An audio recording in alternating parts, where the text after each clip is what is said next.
నారా లోకేష్ గారిని డిప్యూటీ సీఎంగా ప్రమోట్ చేయాలని చెప్పి మేమందరం కూడా కోరుకుంటున్నాం సార్. దీనివల్ల పార్టీకి బ్రహ్మాండమైన భవిష్యత్తు ఉంటుంది.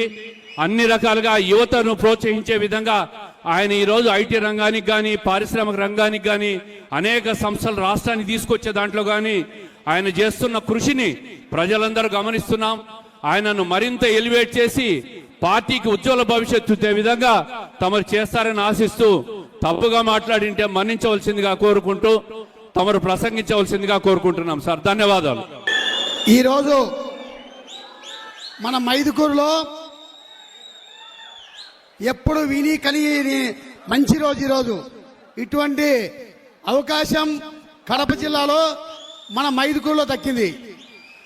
నందమూరి తారక రామారావు గారు 29వ వర్ధంతి సందర్భంగా ఈరోజు మన ముఖ్యమంత్రులు చంద్రబాబు నాయుడు సమక్షంలో మన మైదుకూరులో వర్ధంతి కార్యక్రమం చేసుకోవడం అనేది మన అందరి అదృష్టంగా నేను భావిస్తున్నా. నందమూరి తారక రామారావు గారు పెట్టినటువంటి పార్టీలో మనమందరం ఎంతో క్రమశిక్షణగా ఈరోజు ఉండము. అదే రకంగా మన రాష్ట్రం కాదు, మన నియోజకవర్గము ఇంతకుముందు ఎన్టీ రామారావు పార్టీ పెట్టక ముందు మనకు నీళ్లు దొరికేటి కాదు, మనకి ఎంతో సమస్య ఉండేది. అటువంటి సందర్భంలో తెలుగు గంగ ప్రాజెక్టు అదే రకంగా ఆర్టీపీ ప్రాజెక్టును తీసుకొచ్చి మనకందరికీ ప్రజల గుండెల్లో నిలిచిపోయిన నాయకుడు ఎవరంటే మన నందమూరి తారక రామారావు గారు. అదే రకంగా రాజకీయంలో మనమందరం ఈరోజు ఈ స్టేజ్కి రావాలంటే మనందరికీ నాయకుడు మన ఎన్టీ రామారావు గారు. కాబట్టి ఎన్టీఆర్కి జోహర్ ఎన్టీఆర్ అని చెప్పి తెలియజేసుకుంటున్నా. అదే రకంగా మన మైదుకూరికి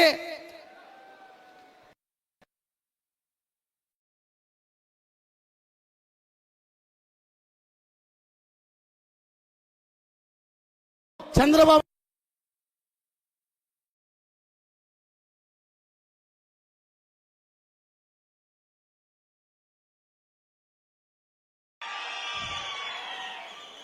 ఈరోజు మన స్వచ్ఛ ఆంధ్ర స్వచ్ఛ మైదుకూర్ ఈ programme first inauguration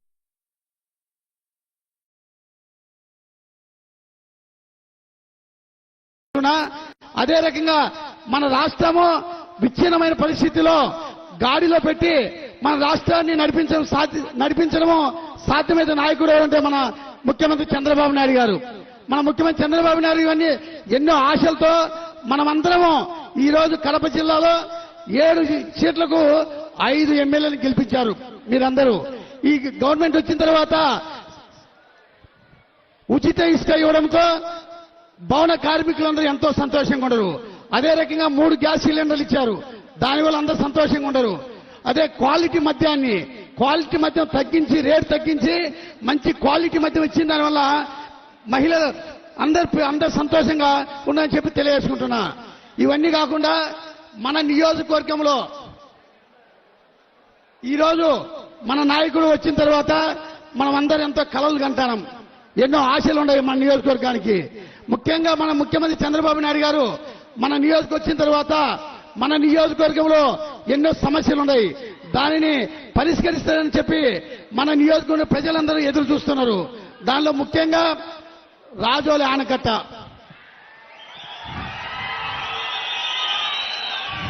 Rajoli ఆనకట్టను 2009లో Rajasekhara Reddy శంకుస్థాపన చేసి వదిలేసిండు, గాలికి వదిలేసిండు.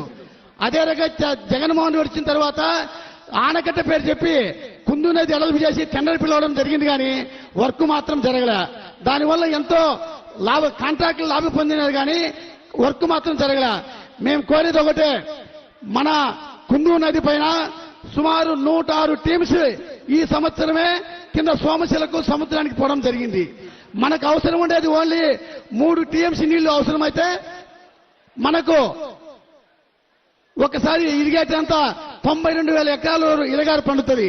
ఆ 92,000 ఎకరాలు ఇరగారు పండుతాయినా మన వాళ్ళందరికీ ఒక ఎకరాకు ఖర్చులని పోయినా కూడా ఆదాయం 30,000 రూపాయలు ఒక ఎకరాకు లెక్కేసినా కూడా ఒక్క సంవత్సరం లోపలనే 270 కోట్ల రూపాయలు రైతులకు ఆదాయం వస్తుంది. ఇది ఎప్పుడూ తక్కువ ఖర్చుతో ఎక్కువ ఆదాయం రైతులకు వచ్చే స్కీమ్ ఏదంటే రాజోలి ఆనకట్ట. కాబట్టి మా సార్ను కోరేది ఒకటే, ఈ రోజు ఎదురు చూస్తున్న ప్రజలందరూ ఈ రోజు సభాముఖంగా సార్ కొంచెం హామీ ఇవ్వాల్సిందిగా నేను సార్ గారిని మనస్ఫూర్తిగా కోరుకుంటున్నా. అదే రకంగా మైదుకూరులో 100 పడకల ఆసుపత్రి ఉంది, శాంక్షన్ అయింది. స్టాఫ్ లేక దాని టెండర్ పిలవడం లేదు. సార్ నేను కోరేది ఒకటే, టెండర్ పిలవండి, వర్క్ స్టార్ట్ చేయించిన తర్వాత మళ్ళీ స్టాఫ్ని ఇస్తే మాకు 100 పడకల ఆసుపత్రి శాంక్షన్ అయితే అని చెప్పి నేను మీకు. అదే రకంగా మైదుకూరులో కొత్తగా వచ్చినట్టు మున్సిపాలిటీది, దీనికి డ్రైనేజ్ లేదు, చాలా కష్టంగా ఉంది. రోడ్లు చాలా సమస్య ఉన్నాయి.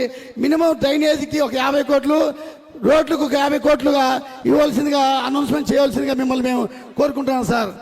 అదే రకంగా ఉర్దూ కాలేజ్ ఉంది, ఉర్దూ కాలేజీ మన హయాంలో 2014-2019 శాంక్షన్ చేశాం. అయినా కూడా దానికి బడి స్కూల్ లేదు సార్.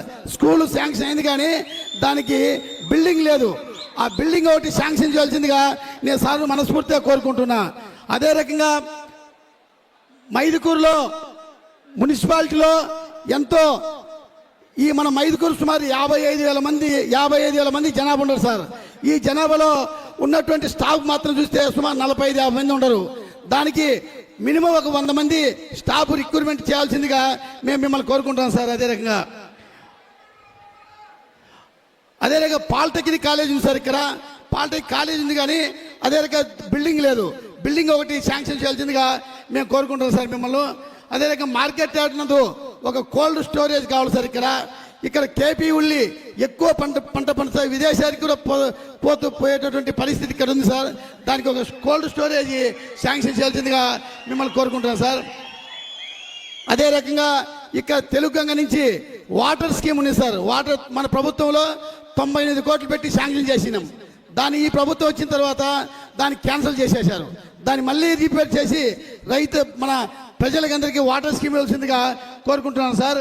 అదే రకంగా ఒక మార్కెట్ మనకు మైదుకూరులో ఒక రైతు బజారు ఒక బిల్డింగ్ కావాలని చెప్పి మేము మిమ్మల్ని కోరుకుంటున్నాం సార్. అదే రకంగా మైదుకూరులో డిగ్రీ కళాశాల ఉంది, అయినా కూడా దానికి ఒక బిల్డింగ్ లేదు సార్. దానికి బిల్డింగ్ ఒకటి శాంక్షన్ చేయాల్సిందిగా మిమ్మల్ని కోరుకుంటున్నా. అదే రకంగా మన మైదుకూరులో చేనేత కార్మికులు సుమారు ఒక 18,000 మంది ఉంటారు సార్. అయినా వారికి వృత్తి లేక లాస్ట్ గవర్నమెంట్లో క్యాన్సిల్ చేసేసారు, పని లేకుండా నిలబెట్టేశారు. వారికి ఒక వృత్తి కల్పించాల్సిందిగా మేము మిమ్మల్ని కోరుకుంటున్నాం సార్. అదే రకంగా ఒక మినీ స్టేడియం కూడా మాకు మైదుకూరికి అవసరం ఉందని చెప్పి కోరుకుంటూ, ఈరోజు మన అందరి ఆశయాలు, మన అందరి కళ మైదుకూరు ఎప్పుడు తిరిగి రాసినటువంటి ఎప్పుడే కానీ ఇటువంటి అవకాశం మన మైదుకూరు కాడ మేమందరము సార్ను కోరేది ఒకటే, మరి రాజోల ఆనకట్టను సారు సభాముఖంగా అనౌన్స్మెంట్ చేయాల్సిందిగా నేను మనస్ఫూర్తిగా కోరుకుంటూ